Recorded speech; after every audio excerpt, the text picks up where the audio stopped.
Hello दोस्तों, welcome to steno study. Ramdhari Gupta अभ्यास खंड फर्स्ट से डिक्टेशन नंबर 11 है। प्रतिलेखन 21 और 22 का है। डिक्टेशन स्टार्ट होगी 5 सेकंड के बाद। स्टार्ट। अध्यक्ष महोदय, मैं आपका आभारी हूँ कि आपने मुझे बोलने का अवसर दिया। इस देश के वर्तमान भारी संकट के समय में और विशेष रूप से उस समय जबकि हम लड़ाई से अभी निवृत्त हुए हैं और आकाश में लड़ाई के बादल दूसरी तरफ से आने शुरू हुए हैं। हमारे वित्त मंत्री ने जो बजट पेश किया है वे इसके लिए बधाई के पात्र हैं। यद्यपि भिन्न भिन्न पहलुओं को लेकर आलोचनाएं की गई हैं, लेकिन यदि उनकी कठिनाइयों को भी देखा होता कि राष्ट्र को किन किन संकटों का सामना करना पड़ रहा है, इस बात पर भी अगर मेरे से पहले बोलने वाले वक्ताओं ने विचार किया होता तो मेरा विश्वास है कि उनकी आलोचनाओं का आधार कुछ दूसरा होता। उन्होंने ऐसे कठिन अवसर पर यह एक संतुलित बजट पेश किया है, उसके लिए मैं उन्हें बार बार बधाई देता हूँ। लेकिन साथ ही साथ मैं अपना यह कर्तव्य समझता हूँ कि कुछ ऐसे विचार भी उनके सामने प्रस्तुत करूँ जिससे उनकी कठिनाइयाँ कुछ हल हो जाएं।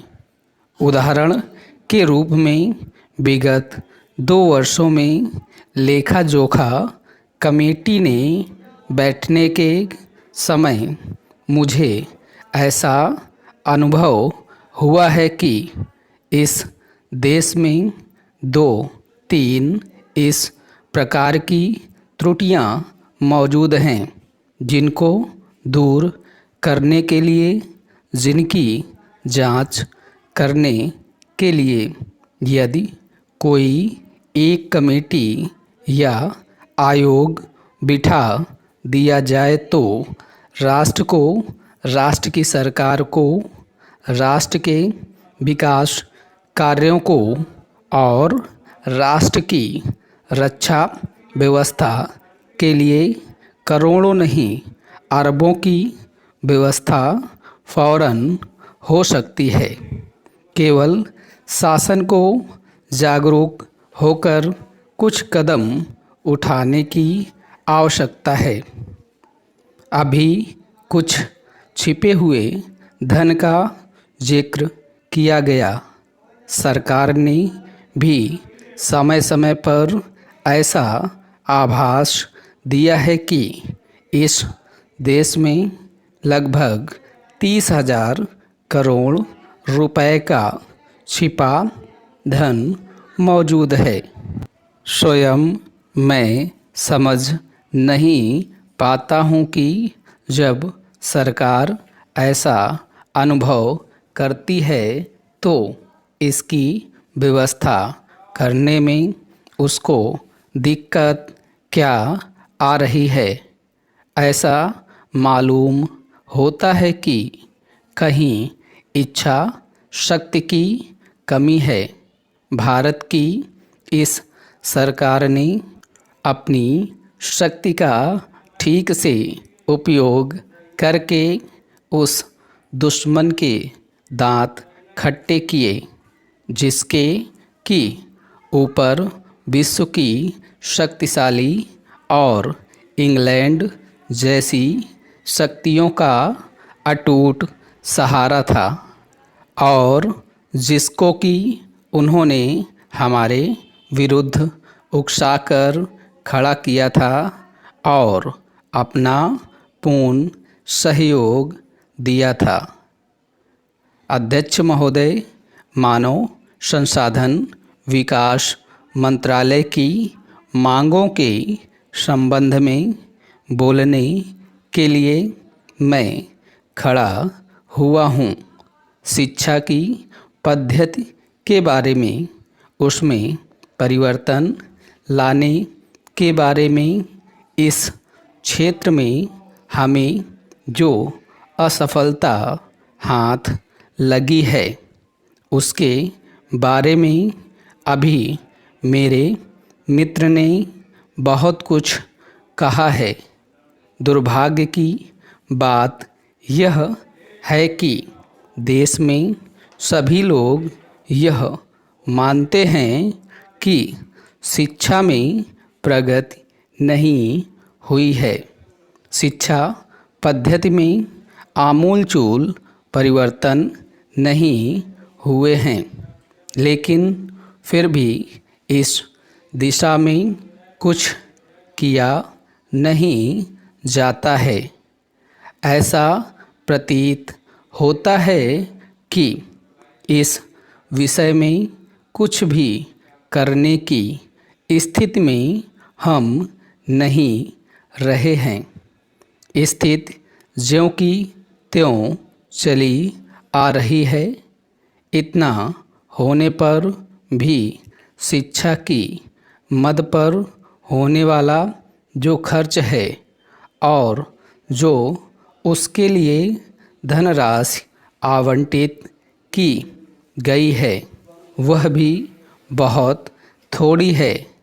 लेकिन उस पर न जाकर मैं आपका ध्यान इस ओर दिलाना चाहता हूँ कि मर्ज बढ़ता ही गया ज्यों-ज्यों दवा की वाली कहावत ही आज चरितार्थ हो रही है। जितने ज़्यादा आयोग और समितियां बैठी और जितनी ज़्यादा शिक्षा पद्धति के बारे में छानबीन की गई, उतनी ही ज़्यादा बीमारी बढ़ती गई। बीमारी का इलाज न होकर और भी खराबियां पैदा होती गईं। अभी मेरे मित्र ने मानवीय मंत्री का ध्यान एक रिपोर्ट की तरफ दिलाया था। इस तरह की बहुत सी रिपोर्टें हैं।